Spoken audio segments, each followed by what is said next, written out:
Hej alle sammen, velkommen til RepairGuide.dk og velkommen til en video, jeg glæder mig rigtig meget til at lave til jer.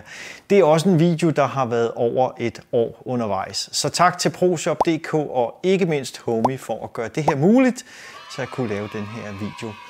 I dag skal vi kigge på Ferrarien, Rolls-Roycen, The King of Smart Home Hubs. Måske. Det her, det er Homey Pro.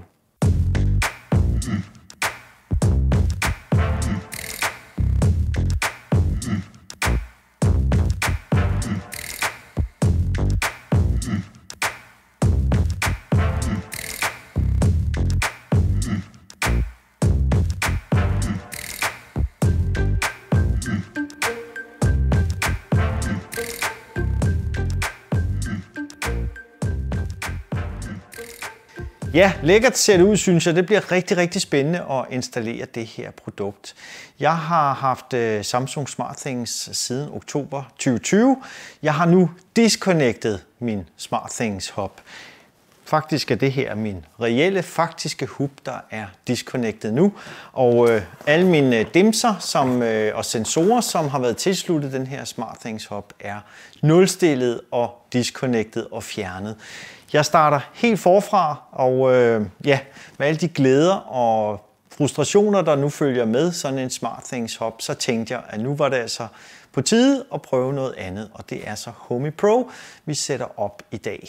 Homey siger, at de understøtter over 50.000 enheder på mere end 1000 brands. Det er noget af en statement, som jeg selvfølgelig ikke kan teste, men jeg har der alle de gængse dimser og dutter, som vi i hvert fald kan sætte op og se, om Homey er understøttet der. Og lad os da lige tage specs på det her produkt, inden vi kaster os ud i en installering. Det her produkt og mulighederne i det her produkt er så omfattende, så det kan jeg simpelthen ikke dække i én video. Så det bliver nok en lille miniserie ala det, jeg lavede med SmartThings. Så jeg håber, I har lyst til at følge med her på kanalen og se, hvad der nu kommer ud af de her videoer. Homey siger, at 99% af dit udstyr vil køre lokalt, hvis det er muligt. Så selvom dit net går ned, vil du altså stadigvæk kunne styre dit hjem, og alle data gemmes på Homey lokalt, så der er ikke noget, der ryger til Kina her. Huben består af en dual-core 1 GHz CPU. Den indeholder 4 GHz Wi-Fi. Der er sjovt nok ikke noget LAN på den her, men det går nok. Der er Bluetooth 4.0 Low Energy. Der er Zigbee-modul. Der er Z-Wave-modul Generation 5. Der er 433 MHz RF-antenne, der er 868 MHz RF-antenne, der er infrarød sender og modtager i med 6 emitterdioder, så er der intern højtaler og 3,5 mm jack til ekstern speaker. Homey har også noget, der hedder Backup, Restore og Migrate funktion. Det er en betalingsløsning, skal jeg sige. Jeg var inde og tjekke det. Det koster 81 kroner om året, så en lille 7-kroneseddel om måneden. Det kan være penge rigtig godt givet ud, når du har lavet flere hundrede automatiseringer, og huben går i stykker, eller der sker noget andet, så har du altså muligheden for at restore alle dine settings og alle dine automatiseringer. Modsat sådan en, der er ingenting at gøre, hvis sådan en hub går i stykker, jamen så er det bare at starte forfra. Den er selvfølgelig Google, Alexa og endda HomeKit kompatibel, den her hub. Og så kommer der ret hyppige updates. Jeg var lige inde og tjekke deres firmware-historik for juli måned. Alene i juli, der er altså kommet 3 updates. Så Homey virker som et firma, som er rigtig meget på. Og det er et firma, som holder til i Holland. Så vidt jeg har kunnet finde ud af, er det faktisk udviklet i Holland af hollændere. Det er en åben platform, som du selv kan udvikle på. Der er indbygget JavaScripting, og så er der faktisk et App Developer Module. Så er du sådan en, der er programmør eller et eller andet, så kan du rent faktisk skrive driver eller apps til den her Homey. Og til de rigtige nørdede, så kører de her Homey apps, som de kalder det. Det er jo en form for device handler, men de her Homey apps, de kører altså JavaScript i noget, der hedder en node, og så i et eller andet sandboxed miljø. Hvad ved jeg om det? Det er jeg slet ikke klog nok til, men så ved I nørder derude, hvordan det fungerer med Homey. Det er ikke et billigt produkt det her. Det er også en af årsagerne til, at jeg endnu ikke har prøvet det af. Faktisk koster en Homey Pro 4 gange, hvad en SmartThings hub koster. Nærmere præcist 3199 kroner. Det er rigtig mange penge. Når det så er sagt, hvis Homey kan levere stabilitet og hastighed og de beholder dataerne på Homey og ikke primært går i clouden, så er jeg også parat til at investere nogle penge. Hvis de bare kan levere halvdelen af det, jeg har set Homey kan på nettet, og så inklusiv den her meget, meget lækre grafiske brugerflade, som vi kommer til at kigge på, jamen så er jeg bestemt interesseret i at tage springet. Selvom jeg stadigvæk synes, at 3199 kroner, det er lige i overkanten. Måske man lige skal kigge på ProShops hjemmeside på deres Smart Home Days. Det kunne være, der kom lidt rabat på den her Homey Pro. Blink, blink. I dag sætter vi Homey op, og så tilføjer vi noget af det udstyr, som stadigvæk kører i mit hjem. Det er sådan noget som Philips Hue, Tuya SmartLife, SmartLife selv, eWeLink, Yeelight, Sonos, og så noget ser vi, om Homey kan finde. Jeg har pillet al styringen af, som sagt, så jeg kan overhovedet ikke styre det her lys, udover med Lady A selvfølgelig.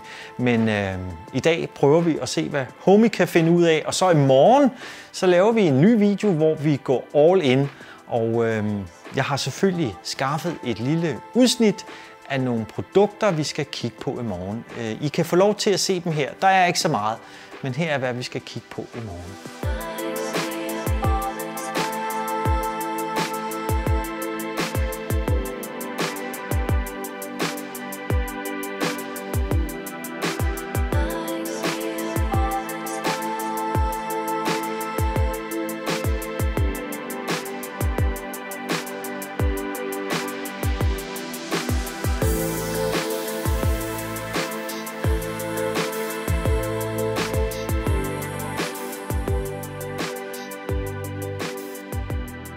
Ja, et lille bitte udsnit af dem, så vi skal kigge på i morgen, hvor vi sætter alt det her op i Homey. I dag tager vi installationen, og så ser vi, hvad Homey kan finde af dimser, jeg allerede har haft kørende. Så skal vi ikke bare komme i gang. Ja, et super spændende produkt, det synes jeg bestemt det er. Det ser rigtig lækkert ud. Håber virkelig, at produktet er så godt, som det lader til. Lidt indpakning, og så den her lille smarte kugle. En power supply, det er USB 5 volt 2 ampere. Det gør det jo ret nemt at skifte power supply, hvis den skulle brænde af, eller man mister den. Og så er der lidt stickers, du kan sætte op, hvor du nu har lyst. Så kom der power på, og i bunden, det kan I da lige se her, i bunden sidder USB-stikket, og så sidder der altså til ekstern mini-jack. Det er, hvad der er på den her kugle. Og så får vi flot RGB-lys. Jeg mener faktisk, at orange er i setup mode. Så lad os gå i Play Store og hente Homey-appen. Installere den, og så lige sætte en konto op. Hi, I'm Homey. Open the Homey app to get started. Aha, du kan også tale. Det var da dejligt. Kom i gang. Ja tak. Lad os lære hinanden at kende. Hvad er dit fornavn? Jeg hedder Fille. Hvad er dit efternavn? Kirstein. Yes. Hvad er din e-mailadresse? Det er repairguide.dk. Og så skal jeg lige lave en adgangskode. Og Homey synes, det var en glimrende adgangskode. Dit navn er Fille, din e-mail er repairguide, og din adgangskode er hemmelig, tophemmelig. Ja tak, det lyder godt. Kunne du tænke dig at modtage vores nyhedsbrev? Ja, det kunne jeg godt. Og vi accepterer slutaftalen. Vi har nu vores egen konto. Ønsker du at opsætte en ny Homey? Ja tak. Hvordan vil du fortsætte? Opsætning af Homey. Opret forbindelse til Homey Setup. Åbn din Wi-Fi og gå til Homey XXX. Vi finder lige Homey XXX her. Homey Setup. Sådan. Så kan vi hoppe tilbage. Så blev den blå.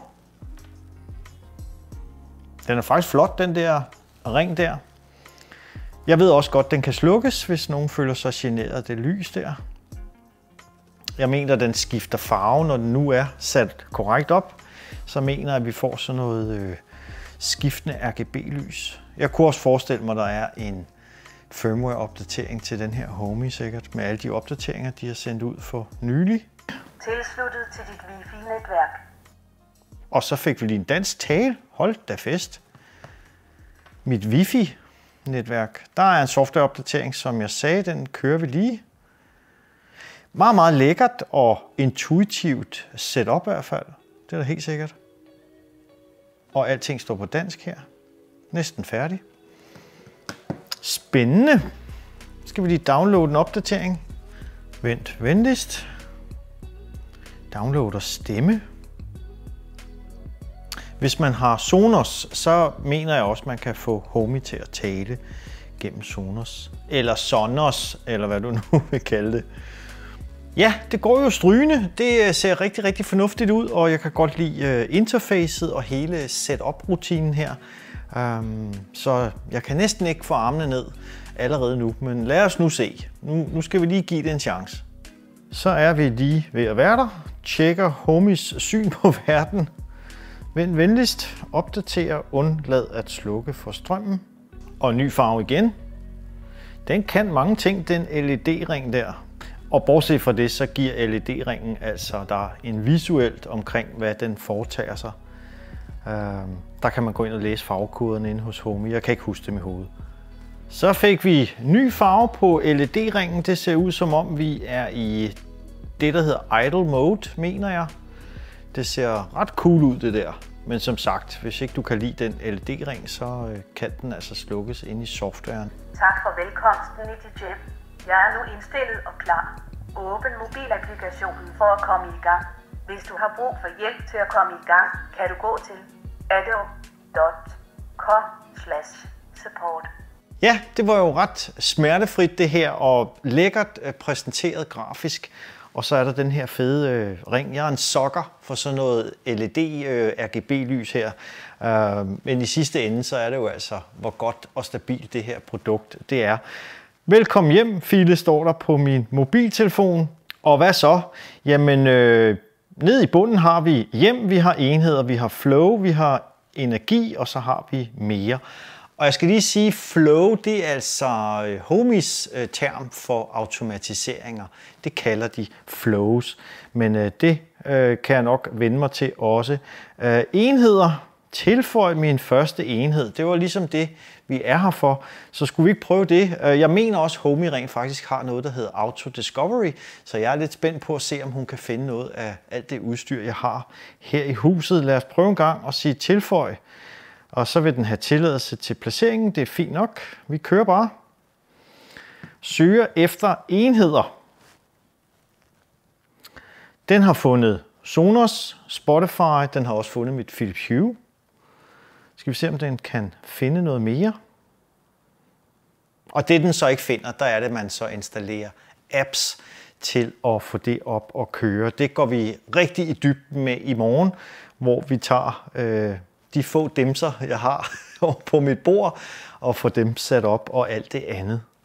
Jamen, Homey har stået lidt her og søgt på mit Wi-Fi-netværk, hvad den genkendte af enheder. Så lad os bare installere Sonos. Vælg den enhed, du ønsker at tilføje. Opret forbindelse. Så skal jeg nok indtaste mine credentials til Sonos. Continue. Så jeg logger lige på min Sonos her. Sign in. Og OK. You can now close this window. Så fandt den faktisk alle mine Sonos enheder. Playbar, soveværelse, bedroom, bathroom, playbase. Jeg har jo altså gået fuldstændig kok-amok i Sonos, så hele mit hus nu er fyldt med Sonos. Bum, bum, bum, bum. Og så har jeg alle mine højtalere her. Og den kan se, at min playliste rent faktisk er i pause. Super fedt. Lad os gå tilbage til enheder, sige plus. Og så fandt den jo altså også mit Philips Hue. Skal vi ikke se, om vi lige kan få tilføjet det. Philips Hue. Og vi siger bare, at det er belysning og opret forbindelse. Så skal jeg jo nok ud og trykke på min bridge.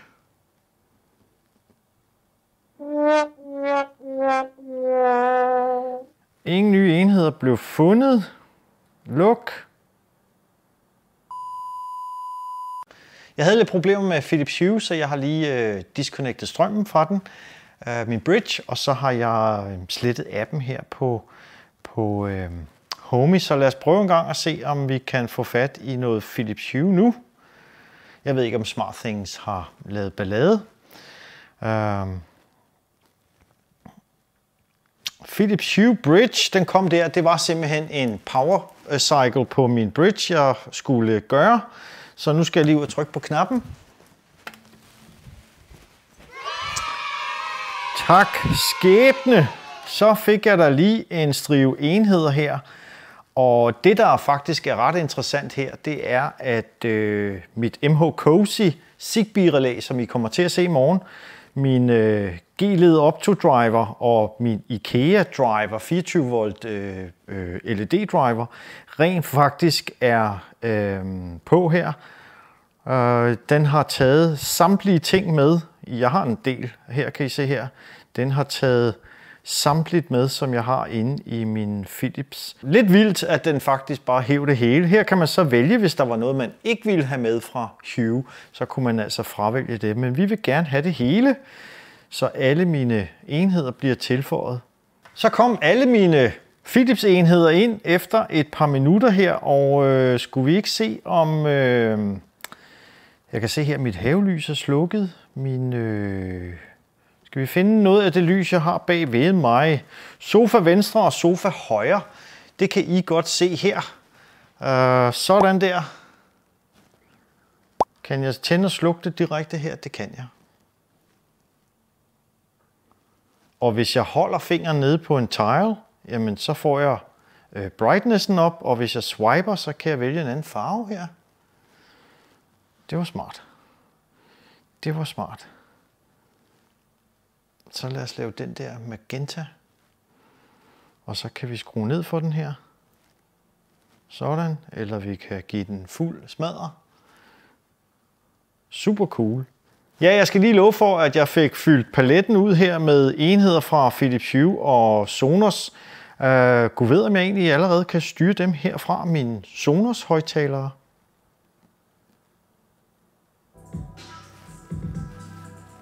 Ja, det kan jeg. Simpelthen bare ved at trykke på den her tile. Jamen, nu fik jeg lidt blod på tanden. Nu ved jeg godt, at vi skal lave en stor video i morgen. Det her, det var installeringen. Det gik jo simpelthen så nemt. Skulle du få problemer med Philips Hue, så gå lige ud og power cycle din bridge. Det var jeg nødt til her. Jeg har en del Tuya-enheder, og jeg har SmartLife-enheder. Jeg har også Yeelight. Bortset fra det, skulle vi ikke prøve at søge efter det her op i Yeelight. Yeelight LAN. Aha. Man installerer jo apps, som Homey kalder det. Device driver / whatever. Lad os prøve en gang at se, om vi kan finde min Yeelights inde på kontoret ved at installere den app. Søger efter enheder. Så vidt jeg husker, er min Yeelight sat i LAN-funktion. Nej, der er ikke noget der. Nå, jeg har lige en correction, fordi jeg kunne ikke forstå det der med Yeelight. Jeg gik lige ind i min Yeelight-app, så slog jeg LAN-control off, og så satte jeg LAN-control på igen. Og så gik jeg faktisk ind i Homey her og søgte efter Yeelight LAN-appen igen. Og nu viser det sig så, at hvis jeg går ind på en af de her Yeelight, jeg har på mit kontor, kan selvfølgelig styre styrken og alt det her, men nu har jeg rent faktisk farvehjulet. Jeg har været inde på kontoret og teste. Det virker, så nu kan jeg både styre det øverste og det nederste lys på de her Yeelight.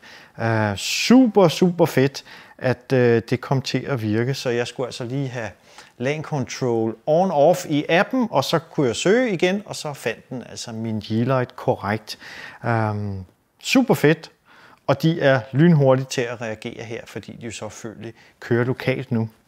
En sidste ting, jeg lige vil prøve, det er at se, om jeg kan få Netatmo. Jeg har sådan en home coach ting, om vi kan få den på. Og så løber vi lige hurtigt indstillingerne og tingene igennem på Homey-appen her. Og så i morgen, så går vi altså virkelig i dybden. Så det bliver nok en sejtrækker. Men lad os da prøve en gang og se, om den kan finde mit Netatmo. Hvis vi taster mærkenavn herop, så siger vi Netatmo, den er lige der. Så installerer vi den app, og det er en home coach, vi har at oprette forbindelse. Så skal vi lige give Homey adgang til at authorize. You can now close this window. Og Netatmo stue har den fundet. Næste.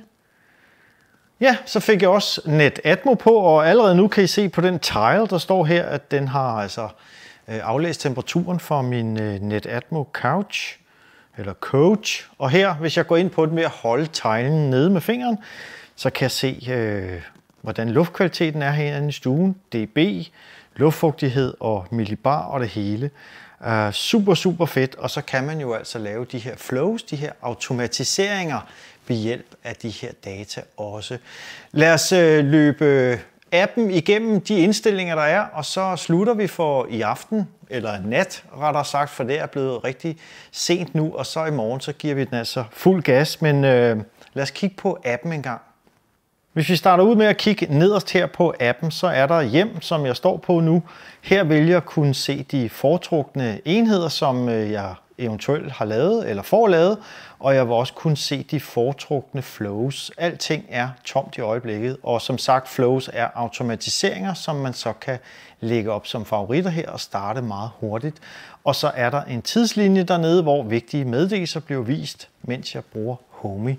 Så har vi i bunden til højre, der har vi altså enheder, som I har set et par gange, hvor jeg har været inde her i enhedslisten og kan se alle mine lyskilder og Sonos-højtaler, Yeelight og så den nye Netatmo. Der var et eller andet sted, det står i alfabetisk orden, der er Netatmo. Så er der ved siden af her det, der hedder flows. Og som sagt, flows er automatiseringer, som du opretter. Det kommer vi til at kigge på lidt nærmere i morgen. Ved siden af fanebladet Flow har vi noget, der hedder energi, og her får du altså en akkumulering af hele dit energiforbrug i huset. Det er et ret omstændigt område, også med en ganske kort Homey. Hvis den kender et device, for eksempel en Philips Hue-pære, så ved den, hvor meget strøm den bruger. Ikke at den kan måle det, men den ved, hvor meget strøm den bruger i forhold til, hvis pæren er slukket eller tændt, eller den står i sådan en halv styrke, så suser den sig frem til cirka, hvor mange watt den bruger. Så derfor vil du stadigvæk kunne få akkumuleret dit strømforbrug cirka ind i din Homey-app. Har du tilsluttet plugs, som rent faktisk har strømmåling på, jamen så vil det korrekt blive vist her også og blive akkumuleret op, og så kan du altså skabe dig et ret godt overblik over dit energiforbrug i huset.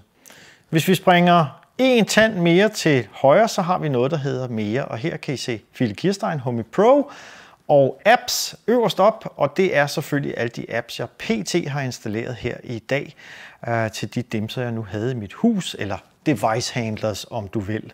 Nede under apps har vi alarmer, hvor vi kan oprette alarmer. Så har vi noget, der hedder logik her, hvor man kan oprette variabler. En ting, som er lidt nørdet, noget vi ikke kommer til at kigge så meget på, i hvert fald ikke i denne her omgang. Og nede under logik, der har vi så Insights. Homey Insights er et sted, hvor du kan lave flotte diagrammer og se hele dit hus arbejde. Det kunne for eksempel være en temperatursensor.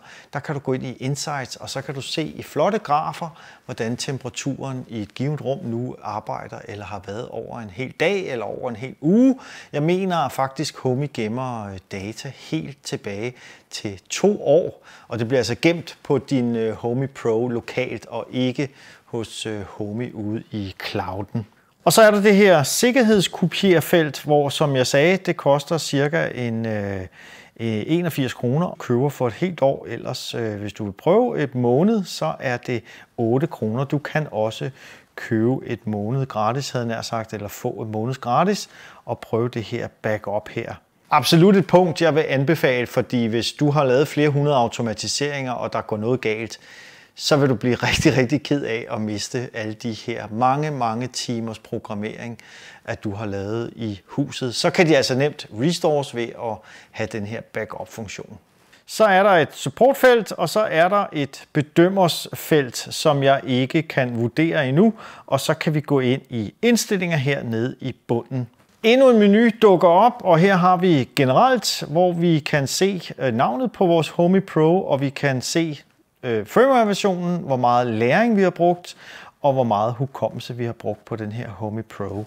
Vi kan se, at clouden er tilsluttet i forhold til Homey, og vores forbindelse er sikker. Nede under generelt har vi tale, og her har vi afspilningshastighed på den indbyggede stemme, og lige i øjeblikket er det Naja, som taler. Hende kan vi gå ind på og prøve at forhåndslytte. Hej, jeg er Humi. Hej, jeg er Humi. Og så har vi Mads her, som vi kan downloade, hvis vi ønsker det. Vi kan lige høre, hvordan Mads lyder. Hej, jeg er Humi. Og Mads, han er også Humi. Og så hopper vi tilbage, og så har vi lyd her, hvor vi kan sætte lydstyrke på den her Homey. Den kan vi da godt skrue lidt op, tænker jeg.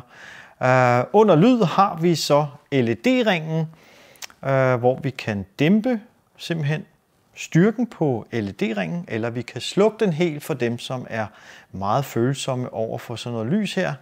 Jeg vil bare gerne have fuld knald på, og pauseskærmen er spektrum, eller vi kan pulse. Det vil jeg nok blive lidt ked af. Vi kan slå den helt fra her også, eller vi kan tage, hvordan vejret er udenfor. Jeg kunne godt tænke mig den der spektrum. Den ser meget fed ud. Så har vi sprog, og Homey understøtter altså dansk, og så alle de her andre sprog her. Under sprog her har vi placering, og her kan vi gå ind og aktivere hjemme- og udedetektering. Det er selvfølgelig relevant i forhold til automatiseringer, så kan Homey altså finde ud af via din telefon, om du er ude eller hjemme, og så kan du eventuelt aktivere noget alarmsystem, eller du kan slukke noget lys osv. osv. Så det er selvfølgelig en god funktion at have med at sætte den aktiv. Under placering har vi meddelelser. Der kommer sikkert nogle vigtige meddelelser op her, hvis der skulle være noget. Der er tomt lige i øjeblikket. Under meddelelser har vi så vores Z-Wave-netværk, og her kan vi gå ind og ændre indstillinger herindefra. Blandt andet kan man fjerne en Z-Wave-enhed, selvom den ikke er en del af Homeys netværk. Super smart. Og under Zigbee kan vi altså nulstille vores Zigbee-netværk, hvis der skulle være problemer med det. Så er der familie, og her kan I se, at Philip Kirstein er ejer. Jeg kunne selvfølgelig gå heroppe og lave nogle nye roller til ungerne, eller til konen, eller hvem det nu måtte være herinde under familie. Opdateringer siger sig selv, den står til autoaktivering. Nogle kan ikke lide, at den gør det selv, andre vil gerne have, at den bare gør det selv, men det kan man altså justere herinde. Under eksperimentere her, der kan man aktivere Apple HomeKit, og man kan også aktivere infrarød kopi, så man kan kopiere en fjernbetjening. Der er noget strømbruger, som giver adgang til avanceret flowcode og systemprofilering i Insights. Og så kan man aktivere virtuelle enheder hernede, så man kan lave virtuelle kontakter eller knapper i Homey. Ja, et lille kort indblik i Homey Pro og gennemgang af indstillingerne, tilslutning af nogle enheder, jeg allerede havde i huset i forvejen. I morgen så bliver det altså en sejtrækker. Så tager vi det lange strå, og så skal vi have alle de her fede dimser på. Vi skal jo blandt andet have nogle af de her Aqara Zigbee dørkontakter, motion sensor og sådan noget sat op, og deres tempføler og en masse andre ting. I dag fik vi tilsluttet nogle af de ting, jeg allerede har kørende i huset. Jeg er meget spændt på det her. Jeg synes, det er et rigtig lækkert grafisk interface. Og bortset fra det, en ting, som jeg ikke har fortalt jer, det er, at en ting er, at der er en mobil app til det her. Der findes også en webinterface til din computer, hvor du kan sidde og lave alt det her, og du kan få et meget større overblik over dit hus og alle dine automatiseringer. Så i morgen, så tager vi computeren og fortsætter på, i stedet for på mobiltelefonen, og så kan vi sidde og rigtig hygge os med alle de her dimser. Kan I have en fantastisk dag derude. Vi ses igen i morgen. Hygge. Hej hej.